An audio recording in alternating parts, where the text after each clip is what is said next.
चला सकाळचे 6 वाजले की आपल्या मागे कामाची धावपळ चालून जाते। हे बघा सकाळचे वाजले 6 आणि मी बाहेरचं झाडून वगैरे काढतीये, पाणी ते टाकून घेत असते मी, नाहीतर खूप धूळ उडते। आम्ही रोडवर जातोय ना, त्याच्यामुळे मला पाणी मारावंच लागतंय। तर मग पाणी वगैरे सगळं मारून झालं माझं आणि मी घरामध्ये आले, कपडे वगैरे उचलून घेतले। म्हटलं चला आता घरही आवरून घेऊया। घर आवरून घेतलं, लगेच आंघोळी करून घेतली। लगेच भाजीवालीचा आवाज आला तर लगेच भाजी तिच्याकडून घेतली।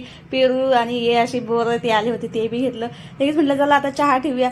चहा ठेवली, चहा घेतली, लगेच भाजींसाठी लागले। म्हटलं चला आता स्वयंपाकाची तयारी लागूया। भाजी निसली आणि बोरं खाऊन बघितले कसे तर भाजी निसत बोरंही खाल्ले।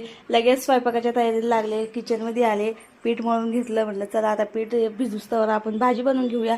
लगेच भाजी बनायला घेतली, 2 मिनिटं तिला अशी पाण्यामध्ये भिजून ठेवली, म्हणजे तिची माती वगैरे सगळी निघून जाते। मग तिला लगेच बनवून घेतली। लगेच म्हटलं चला आता पोळ्या बनवून घेते। मग असं सगळं स्वयंपाक झाला, लगेच किचन वगैरे पुसून घेतलं। चला मग भेटूया पुढच्या व्हिडिओमध्ये। व्हिडिओ आवडला असेल नक्कीच लाईक आणि सबस्क्राईब